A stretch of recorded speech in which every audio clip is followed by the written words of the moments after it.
This is Optimal Finance Daily, episode 291. Could you come up with $2,000 in an emergency?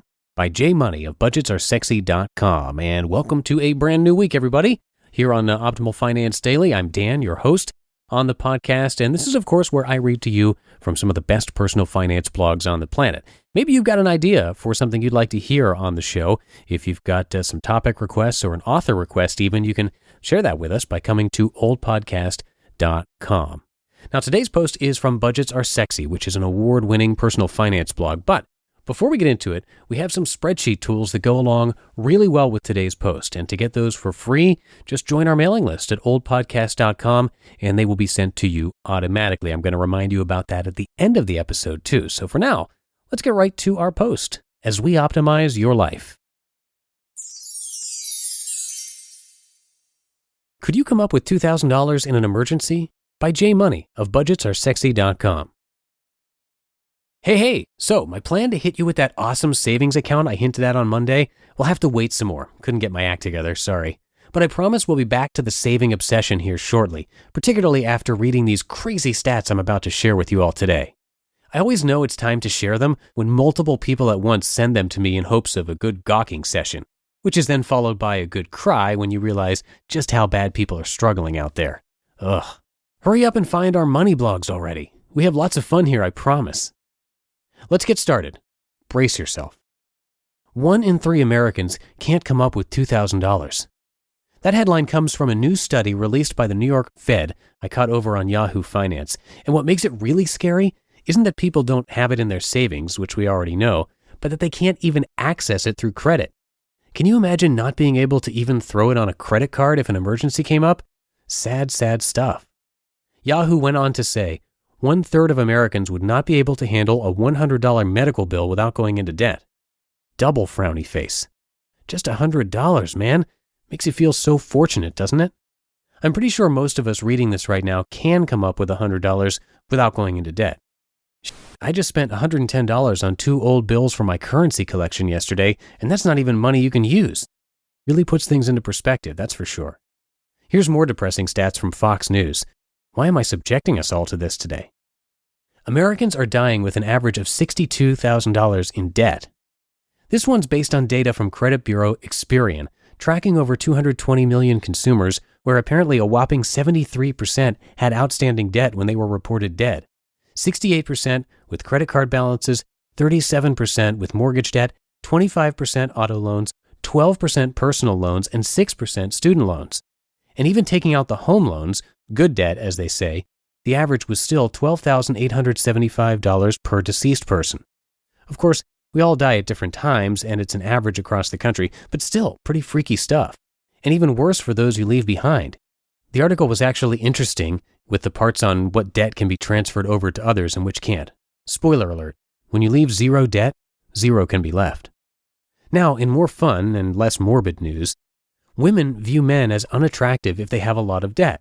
For men, physical appearance carries more weight, and debt doesn't play a role. Well, not very surprising. This stat comes from lendingtree.com, and I'll fully admit I put looks and humor first when out on the prowl back in the day myself. I just happened to get lucky and end up with a lady who cherished frugality more than me. Now, I wish she were as passionate about entrepreneurship and minimalism, but hey, what are you going to do? LendingTree also found that 40% of people who self-identify as very attractive wouldn't date someone with bad credit. More than 60% wouldn't walk down the aisle with them. I don't know if bad credit alone would ruin the relationship for me. I'm more interested in knowing if they're open to changing and or if I'm in love with them, but it would be definitely a concern for sure, at least in my current awareness of money. 4 in 5 women think it's very important to check your partner's finances before marriage. Only 3 in 5 men do. Okay, now that is important. You don't need to see every last statement or transaction, but you've got to have an overall understanding of what the other person's bringing to the relationship. Debts, assets, hopes, dreams, kids. Can't be hiding any of that stuff. I feel like it's just a part of the entire picture, right? Always freaks me out when you hear those stories of people hiding stuff. Financial infidelity can be as hurtful to a marriage as physical infidelity. And finally, having more school debt doesn't hurt the attractiveness of the person as much as having greater car or credit card debt. Yep, smarts are always greater than stuff. Debt is debt, but at least you're getting a degree and opportunity out of it versus other things people go into it for. In theory, it should help you make even more money over time, too, thus wiping it out and then some. So the takeaways today? 1. You should make sure you have access to $2,000 in the case of an emergency. 2. A $100 medical bill or otherwise shouldn't force you into debt. 3. Do your best not to die with debt if you can help it. 4. If you're a man, wake up and look at your hottie's debt. Sexy and debt-free is sexier than sexy and lots of debt. And sexy and working hard to get out of debt while also being obsessed with personal finance blogs is even sexier. 5. Bad credit sucks, but the more important question is, are they doing anything about it?